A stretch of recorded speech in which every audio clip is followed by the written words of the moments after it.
Before we begin our story, please don't forget to like the video, subscribe for more, and drop a comment with your feedback on our stories. We'd love to hear your thoughts. In the year 2389, humanity had spread across the stars, establishing colonies on over a dozen worlds. Each colony was a testament to human ingenuity and resilience, but they were also a reminder of humanity's fragility. The stars were vast, and the silence of the cosmos was deafening. No signals, no signs of life, just the endless void. That was, until the day the Andara colony received a message. Andara 7 was a thriving colony on the edge of the Orion Arm, a lush world with twin suns and vast, shimmering oceans.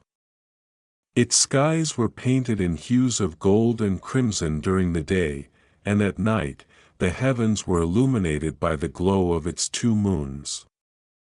The colony itself was a marvel of human engineering, a sprawling network of biodomes, research facilities, and terraformed landscapes. It was here, in the heart of the colony's quantum research hub, that Dr. Kian Malik, a linguist and xenocultural anthropologist, first saw the transmission that it wasn't a radio signal or a laser pulse. It was something far stranger, a series of vibrations etched into the fabric of space-time itself, detected by the colony's quantum sensors. The message was unlike anything humanity had ever encountered. It wasn't just data, it was art. It was music.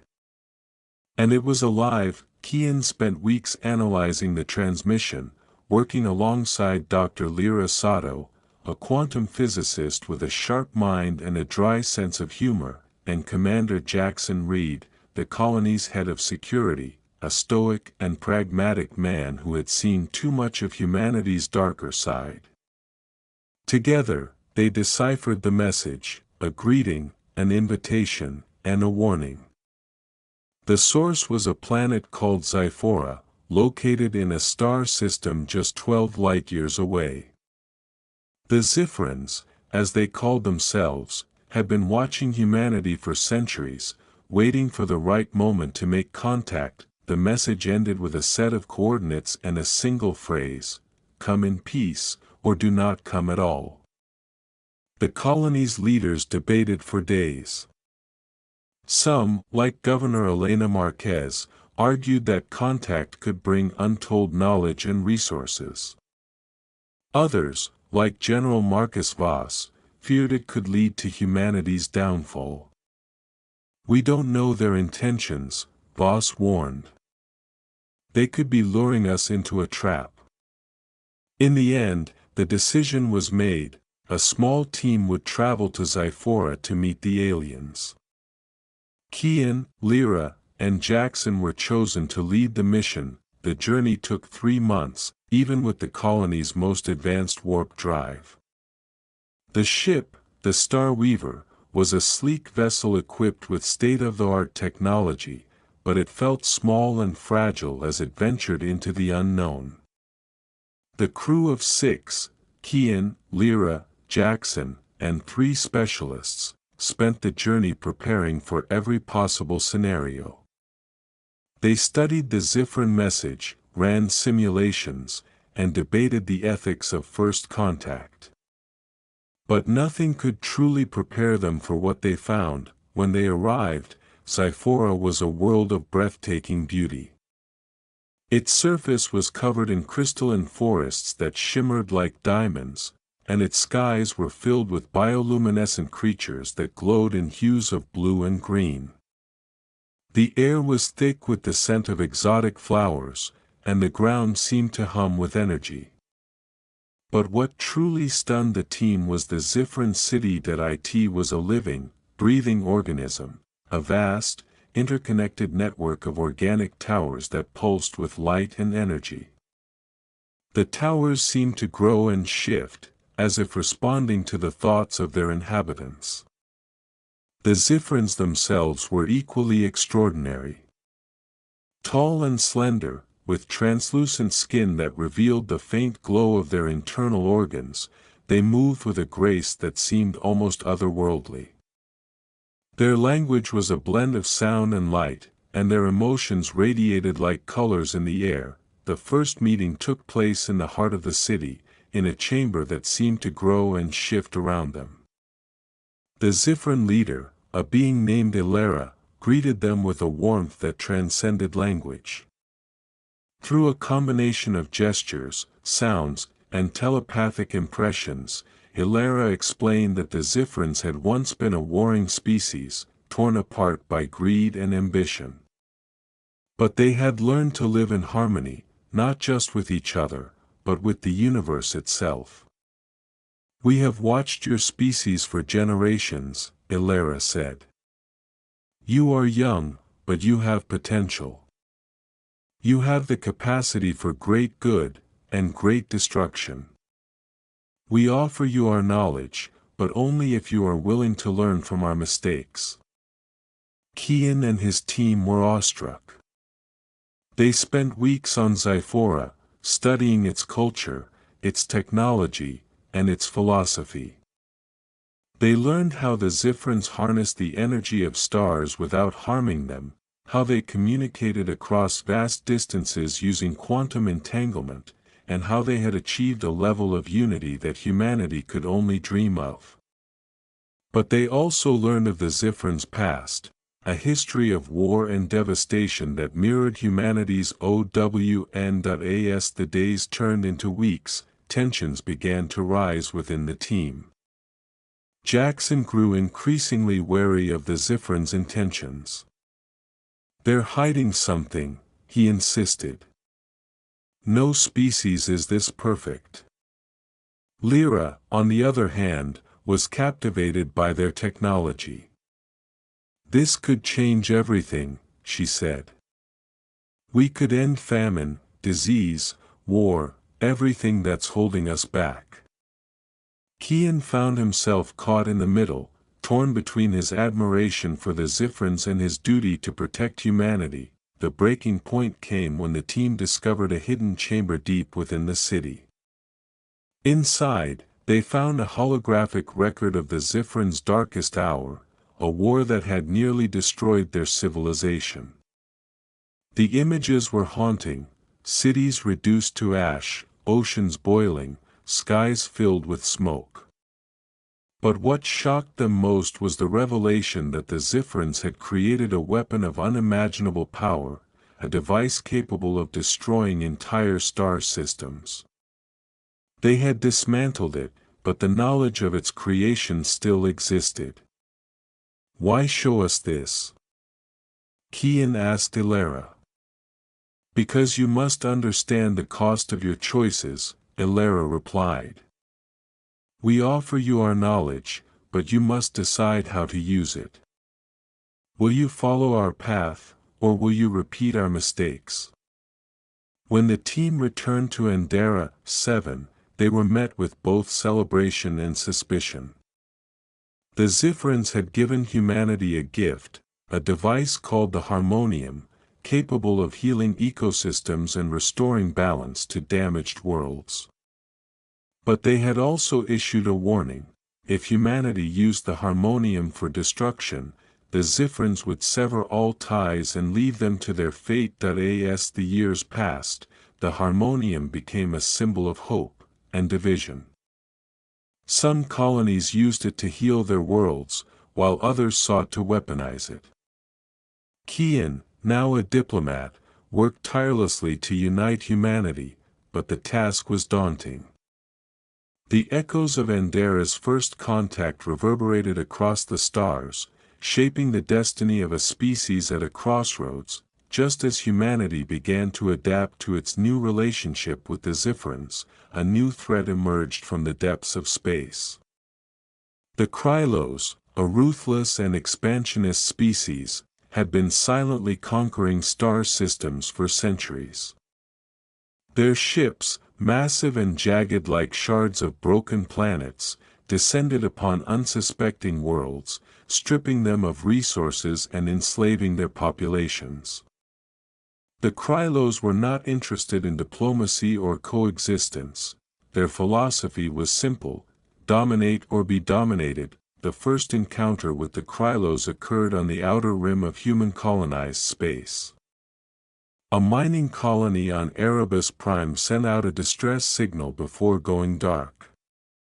When a reconnaissance team arrived, they found the colony in ruins, its inhabitants gone, and the planet's surface scarred by massive drills and plasma burns.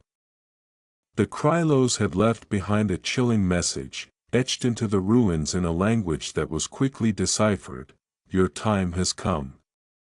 The human colonies were thrown into chaos. The Ziphrans, sensing the urgency, reached out to Kian and his team. Ilera appeared before the Andara Council, her presence commanding yet calm.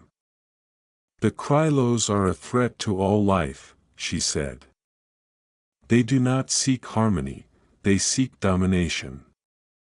We must stand together, or we will fall separately."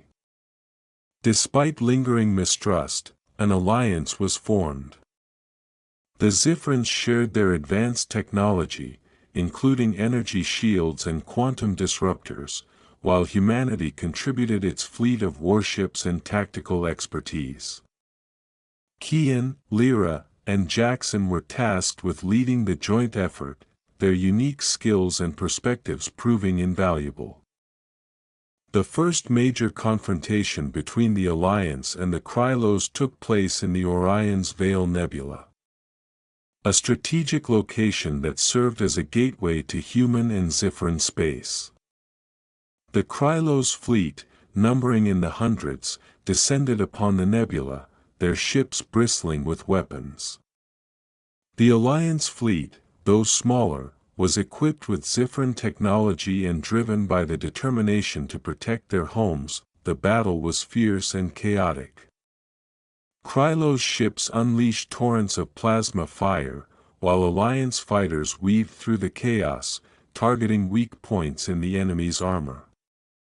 Lyra, aboard the Star Weaver, coordinated the deployment of quantum disruptors, which destabilized the Krylos ship's energy cores. Jackson led a team of Marines in a daring boarding operation, capturing a Krylos command ship and gathering critical intelligence. Kian, meanwhile, worked to maintain the fragile alliance. Tensions flared as human and Ziphran commanders clashed over tactics and priorities. "We cannot win this war if we are divided," Kian argued. "We must trust each other, or the Krylos will destroy us all." The turning point came when Ilera revealed a devastating truth: the Krylos were not just conquerors, they were fleeing from something even worse. Deep within their captured command ship, the Alliance discovered records of a cataclysmic event that had driven the Krylos from their homeworld. A black hole, artificially created by their own experiments, had consumed their star system, forcing them to become nomads. Their conquests were not just acts of aggression, they were acts of survival. With the Krylos' motivations laid bare, the Alliance shifted its strategy.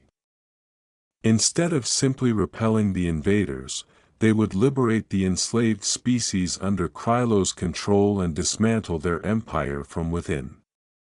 This new campaign, dubbed Operation Starlight, required unprecedented coordination between humans, Ziphrans, and the newly freed species. The first target was Velos Prime, a Krylos stronghold and hub for their slave trade. The Alliance fleet, now bolstered by ships from liberated worlds, launched a multi-pronged assault. Kian and Ilera led the diplomatic efforts, convincing enslaved populations to rise up against their oppressors. Lyra and her team of engineers developed countermeasures to disable Krylos technology, while Jackson spearheaded ground operations, leading strike teams to free prisoners and sabotage Krylos infrastructure. The liberation of Velos Prime was a turning point. The alliance not only dealt a crippling blow to the Krylos but also gained the loyalty of the Velosians, a species of skilled engineers who quickly integrated into the alliance's ranks. This pattern repeated across dozens of star systems. As the alliance grew stronger with each victory. As the Krylos Empire crumbled, the alliance evolved into something greater. Representatives from liberated species gathered on Andara 7 to formalize a new coalition, the Intergalactic Alliance of Free Worlds.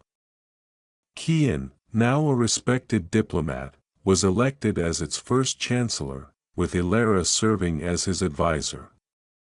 Together, they drafted a charter based on principles of mutual respect, cooperation, and the preservation of life. The Alliance's first act was to establish the Guardians of the Veil, a peacekeeping force tasked with protecting member worlds and mediating conflicts. Jackson was appointed as its commander, while Lyra oversaw the development of a network of quantum communication relays, ensuring that no world would ever be isolated again. The Krylos, now desperate, made their last stand in the Nexus system, home to a massive superweapon capable of collapsing entire star systems. The Alliance fleet, now a formidable force, engaged the Krylos in a climactic battle. Kian and Ilera led the charge, their flagship at the forefront of the assault. In the end, it was not brute force that won the day but unity. The Alliance's combined strength and shared resolve overwhelmed the Krylos, and their superweapon was destroyed before it could be activated. The Krylos' leadership surrendered, and their empire was dismantled. With the Krylos' threat neutralized, the Intergalactic Alliance entered a new era of peace and prosperity. Kian, reflecting on the journey, stood on the observation deck of the Star Weaver, gazing out at the stars. The Echoes of Andara's first contact had grown into a symphony of unity and resilience. The stars were no longer silent, and humanity's voice was no longer alone. Together, they had faced the darkness, and in doing so, found the light. As the Intergalactic Alliance flourished, there were whispers of an ancient civilization, one predating even the Ziphrans, whose artifacts had begun to surface in the far reaches of space. The artifacts were unlike anything ever seen, geometrically perfect, pulsing with energy, and seemingly bound by no known laws of physics. Kian, now Chancellor of the Intergalactic Alliance, saw a troubling connection between these discoveries and the Krylos' origins. Lyra, ever the explorer of the unknown, led a research expedition to the newly discovered planet of Eris, a desolate world in the Outer Rim. The planet's surface was marked by ancient ruins, and it was there that they uncovered something terrifying, an inscription that read, "The seed is sown." As Kian pondered the implications of this cryptic message, a strange phenomenon began to ripple through the fabric of space near the planet. A rift appeared in the fabric of reality, distorting space and time. The Ziphrans, sensing an anomaly in the quantum field, contacted Kian. "This is no natural event," Ilera warned. "It is a signal, one that we cannot ignore." The rift seemed to beckon, pulling ships and objects into its swirling maw. No one knew what lay on the other side. But the mysterious inscription on Eris had led Kian and his team to believe that this rift was somehow connected to the ancient civilization. Lyra, alongside a group of Velosian engineers, designed an experimental device capable of stabilizing the rift long enough for a team to venture inside. Kian, Ilera, Jackson, and a small group of trusted allies embarked on a daring mission to explore the rift.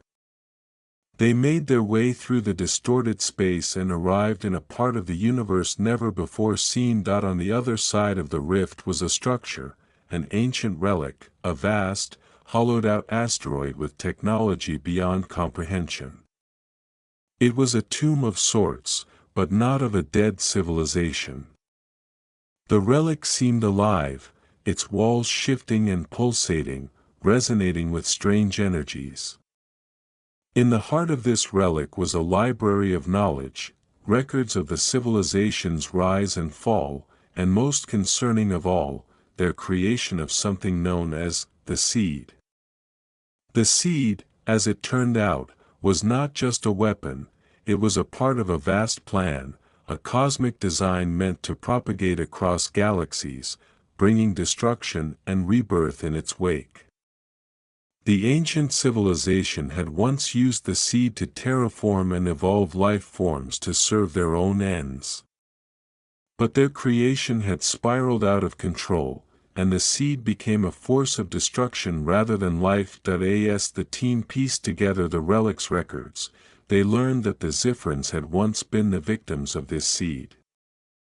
It had ravaged their homeworld, driving them to the brink of extinction before they had learned to harness the forces of unity and balance. Just as the team was about to depart with their newfound knowledge, the relic's core activated, releasing a shockwave of energy that rippled through space, awakening dormant seed-like structures across the galaxy. These structures, previously buried on various worlds, began to stir. The seed was not an isolated event, it was part of a larger, galaxy-spanning network, one that could reshape entire star systems. Kian and Ilera realized that the Krylos were not the true enemies, they had only been the first victims of the seed's awakening. Now, a far greater threat loomed, one that had the potential to wipe out all life in the galaxy, including the Ziphrans, humanity, and all their allies. The seed had not just been hidden, it had been waiting. In the wake of the awakening, the galaxy plunged into a chaotic arms race. The Ziphrans, Belosians, and other liberated species scrambled to secure the remnants of the ancient relics, hoping to find a way to shut down the seed's network. Humanity's role in this war became pivotal, as Kian, Lyra, and Jackson led an effort to unite the galaxy's remaining free peoples against a common enemy. A new faction emerged from the shadows, the Shapers, a rogue collective of scientists and rogue Ziphran exiles who believed that the seed could be controlled and used for their own purposes. They sought to harness its power to create a new era of cosmic dominance, believing that they could prevent the chaos that the seed had once caused by imposing their will upon it. The galaxy was now divided. The Intergalactic Alliance stood against the Shapers, but not without hesitation. Some factions within the Alliance questioned whether the seed could be used to achieve their own ends, while others stood firm in their resolve to eliminate the threat once and for all.